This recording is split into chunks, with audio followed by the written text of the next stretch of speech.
Bem-vindo aos relatos assustadores. Primeiro relato: perigo em alto mar. Escrevo esse relato, mas não irei me identificar, ainda tenho medo que algo possa acontecer, mas essa história precisa ser divulgada para o máximo de pessoas possível. Há aproximadamente 2 meses, vivi uma experiência que mudou minha vida. Em um dia aparentemente normal, embarquei com 2 amigos em uma pequena embarcação, buscando aproveitar o dia em alto mar. O clima estava agradável, e tudo indicava que seria um passeio tranquilo. No entanto, à medida que nos afastávamos cada vez mais da costa, comecei a ficar inquieto. Sem entender muito sobre o mar, questionei meu amigo se era normal ir tão longe. Ele, no entanto, assegurou que estava tudo sob controle, sugerindo que quanto mais longe, melhor, longe de olhares curiosos. Aceitei sua explicação, afinal, ele estava acostumado com aquelas coisas, eu nunca havia andado de barco antes. Chegamos a um local isolado, onde não avistávamos nenhuma outra embarcação ao redor, encontrando-nos literalmente no meio do nada. Sob um sol agradável, decidimos colocar uma música alta, afinal ninguém se incomodaria. Mas o clima de descontração rapidamente desmoronou. O som de motores se aproximando nos alertou para uma pequena lancha que se aproximava lentamente. Meu amigo, visivelmente irritado, desligou a música e gritou para que se afastassem. A lancha continuou seu curso até sumir de vista, mas isso foi apenas o prelúdio de algo mais sinistro. De repente, novos roncos de motores preencheram o ar, e antes que pudéssemos reagir, fomos cercados por 5 jet skis ocupados por homens armados. O pânico tomou conta de nós quando invadiram nossa embarcação, nos vendaram e a levaram para um destino desconhecido. Na terra, nos mantiveram em cativeiro, em um local escuro, onde cada dia trazia um novo tipo de pânico. Sem noção de tempo, aquele canto sujo não havia nenhuma janela, recebíamos no máximo uma garrafa de água e um pedaço de pão para comer. Sob ameaça, fui coagido a realizar transferências e empréstimos pelo celular, embora meus recursos fossem limitados. Não sou uma pessoa financeiramente bem, tinha pouco crédito e praticamente nada na conta. Entretanto, meu amigo, que era mais abastado, foi levado para um destino desconhecido, levaram ele para longe de nós. Após alguns dias de sofrimento, colocaram um saco preto sobre minha cabeça, rodamos em um carro por algum tempo e, em seguida, me abandonaram em uma cidade rural. Desnorteado e enfraquecido, caminhei por quilômetros naquele sol quente até desmaiar, sendo encontrado por um carro na estrada. Quando finalmente vi um calendário, uma semana já havia se passado.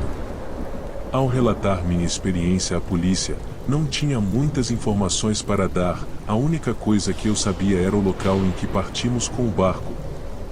Desesperado, tentei entrar em contato com meus amigos. Um deles compartilhava uma situação semelhante à minha, sendo abandonado após transações bancárias forçadas. Contudo, meu amigo mais rico permanece desaparecido até hoje, sem pistas de seu paradeiro nas mãos da polícia. Segundo relato: sereias existem. Eu estava extremamente animado para esse dia, nunca havia experimentado esse tipo de coisa antes. Ganhei essa experiência em alto mar em um concurso, um mergulho no meio do Mar Vermelho. Meu coração batia forte, misturando com a ansiedade que crescia desde que decidi explorar aquele lugar. Vesti minha máscara e meu tanque de oxigênio, me sentindo como um intruso prestes a entrar em um mundo secreto. Nunca sequer havia andado de barco, quanto mais mergulhar no meio do oceano. Chegou a hora, o instrutor me deu algumas orientações e de costas nos jogamos na água. A água transparente me envolveu conforme mergulhei, e o som do mundo exterior desapareceu.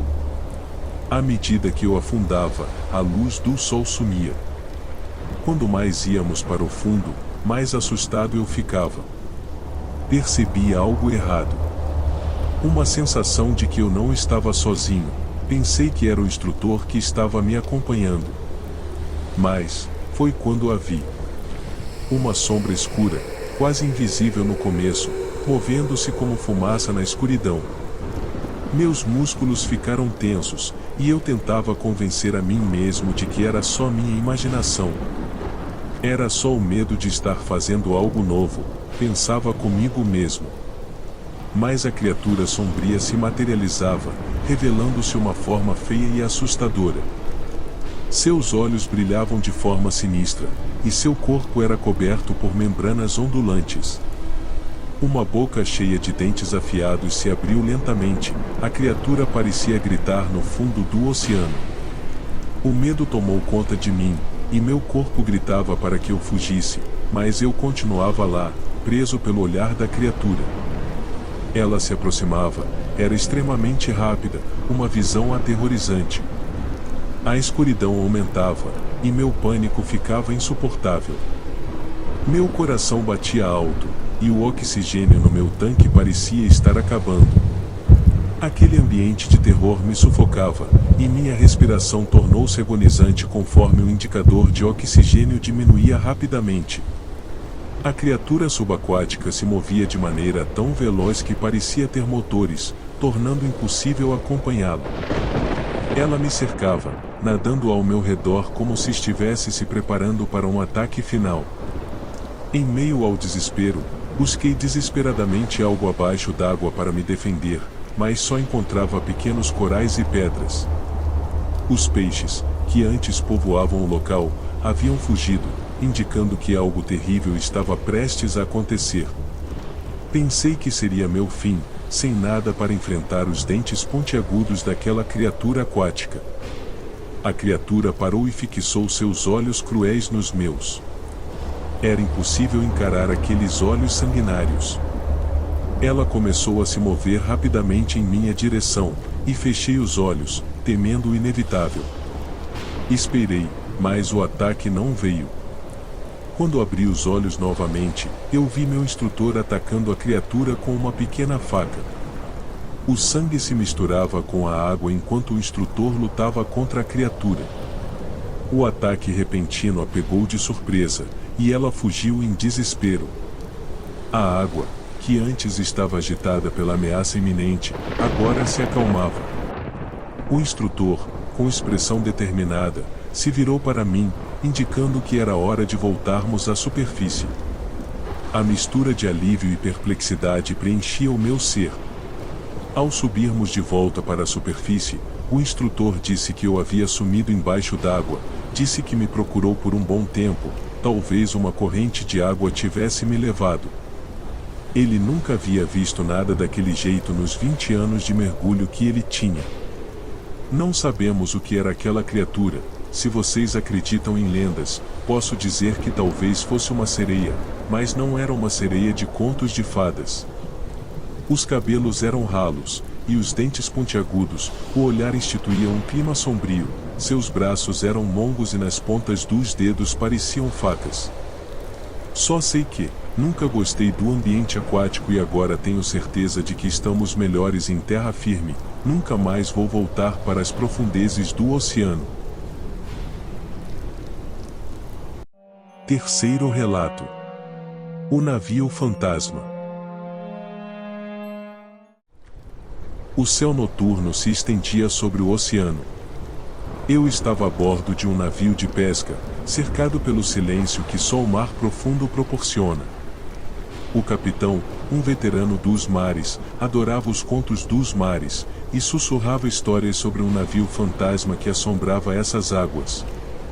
Dizia-se que era um espectro sombrio, que devido às crueldades praticadas com as piratarias, foi condenado a vagar eternamente. Não entendo como aconteceu, o mar estava calmo, era uma bela noite de pesca, estávamos com os tanques de peixes quase cheios, e, pronto para retornar para a costa. Mas, de repente, uma névoa densa começou a se formar ao redor de nós. Uma névoa que parecia surgir do além, envolvendo o nosso barco como um manto misterioso. O ar ficou denso, e a visibilidade diminuiu rapidamente. O capitão começou a gritar: "Estamos perdidos, é o navio pirata, eles vão cortar nossas gargantas e nos jogar aos peixes." Pensei, esse cara está maluco, e comecei a rir baixinho. Mas, foi quando, realmente a figura de um navio começou a emergir das sombras da névoa. Um relâmpago iluminou a densa névoa. A figura de um navio espectral, com velas desgastadas. Minha respiração se tornou rápida e irregular, enquanto eu observava horrorizado o navio fantasma se aproximar lentamente. Nenhum sinal de vida era visível a bordo do navio, e o rangido de correntes invisíveis ecoava pelo ar. A atmosfera estava carregada de uma presença sobrenatural, como se houvessem risadas pairando pelos ares. O capitão, normalmente destemido, estava agora pálido e inquieto. Enquanto o navio fantasma se aproximava, o capitão nos ordenou em tom firme para ficarmos quietos, nos abaixarmos no chão e apagarmos todas as luzes, na esperança de passarmos despercebidos por aquela presença sobrenatural. Contudo, como é típico em histórias desse tipo, sempre existe alguém que acaba atrapalhando tudo. Um dos tripulantes, movido pela curiosidade do desconhecido, começou a apontar uma lanterna na direção da embarcação fantasma. O capitão, em um sussurro urgente, tentou detê-lo, mas já era tarde demais. A luz da lanterna cortou a escuridão, revelando nossa presença. O silêncio tenso que antes preenchia o ar foi instantaneamente quebrado por risadas do além, trazidas daquele barco fantasma pelos ventos. À medida que as risadas se intensificavam, as velas do navio fantasma baixaram, criando uma atmosfera ainda mais sinistra. Era como se olhares invisíveis estivessem fixos em nós, enquanto a embarcação misteriosa respondia de alguma forma ao nosso descuido. O capitão, visivelmente frustrado, tentava acalmar a situação, mas a atmosfera ao redor estava impregnada de uma tensão sombria. O que deveria ter sido um encontro silencioso e furtivo com o sobrenatural se transformou em um espetáculo involuntário. Pequenas sombras luminosas surgiram sobre a embarcação, adicionando um toque sobrenatural à cena. A tensão, como se olhares invisíveis estivessem fixos em nós, se intensificou ainda mais. Estranhamente, começamos a ouvir uma cantoria, uma melodia antiga, ecoando em uma língua desconhecida. A atmosfera estava carregada com uma sensação de magia e mistério, mas não havia tempo. O capitão agiu rapidamente, ligando os motores para nos afastarmos daquela presença inquietante o mais rápido possível. Enquanto avançávamos contra os ventos, uma tempestade começou a se formar. O perigo agora era dobrado, já que a tempestade poderia facilmente virar nossa embarcação. Entretanto, o temor no olhar do capitão era evidente, e a todo vapor, fomos deixando aquele navio fantasma para trás. As sombras luminosas diminuíram gradualmente à medida que nos distanciávamos. O som da cantoria se desvanecia com a distância, mas a memória daquela experiência sobrenatural persistiria. Obrigado por assistir. Contamos com seu apoio. Se inscreva no canal, curta o vídeo e compartilhe com seus amigos. Até o próximo vídeo.